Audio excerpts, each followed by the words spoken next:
Now on to the test that obviously every marksman has to go through. Can he do 321?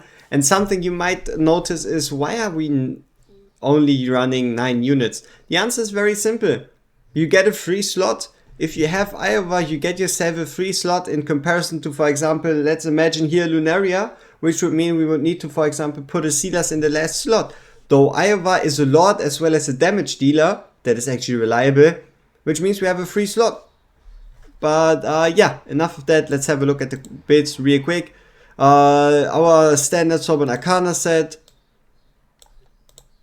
a good IR set,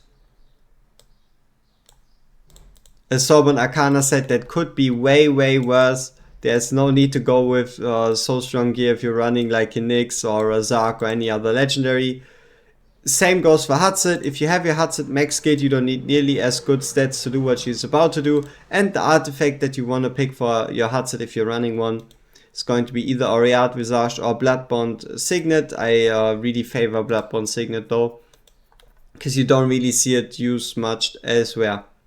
Next off, we have your standard holo, so Invigoration set, high attack speed, high rage regen. Laurel, obviously coming in with rage regen. Standard issue tank Volker when it comes to gear 8-3. A Lucas for the slow on the right side if we need it. And then lastly Dolores with an Infernal Roar set, but the main important part is 50% rage regen, 9400 attack and a Keen Wisdom artifact. So here we go, 321. The big question is it going to be as big of a destruction as the Silas is, and how impactful can he be? We'll be just starting off as we would with any other run, which is going to be Idril first and then Dolores after. Here we can already speed up time because it's going to go the exact same way. The interesting part is his cost.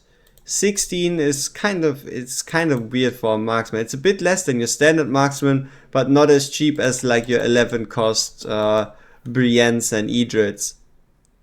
So here we can already ult. It's going to be quite hard to tell how many swords we actually shot there, but we indeed shot swords. And also something we'll test later towards the end of the video is going to be, is it useful to wait until we get 12 swords, or should you rather use the ultimate as soon as it's ready? For example, right here we have 7 swords. You can count them, we have 7. And for those that had keen eyes, what you've already noticed in the Guild Boss video is we never reached above 8 before our ultimate was ready. And the main way for us to get more swords would be using ultimates of marksmen or just holding on.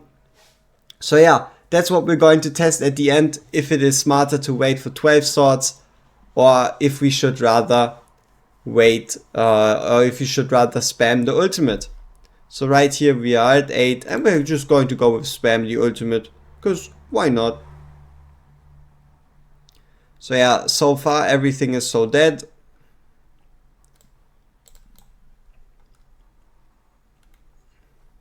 Am I the only one that feels like this fight looks optically a lot more pleasing, in the sense that everything is a bit brighter?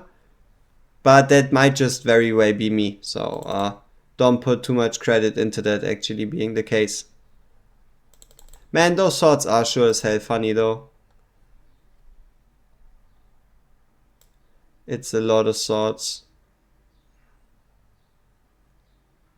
Yeah, because we're running Hatset, we can definitely go. Come on. We can go with Laura here. Then use Idril to kill on the right side. If we weren't using Hatset but someone like Alora, the cost situation obviously would be a bit different. But right here we have our Tank Volker in. And that's the nice part about Tank Volker. You don't really need to spend a slot to use someone like an Oleg. You can just place her in and she's gonna do the exact same job of just staying there and tanking so that your marksmen don't really die. On the right side we're going to be fine though. We are going to just place in Laura to make Hatset's ult a bit stronger. Take her out, obviously take her out here.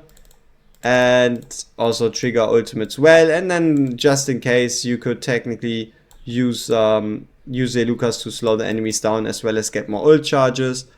But Iovar was pretty good in destroying this fight.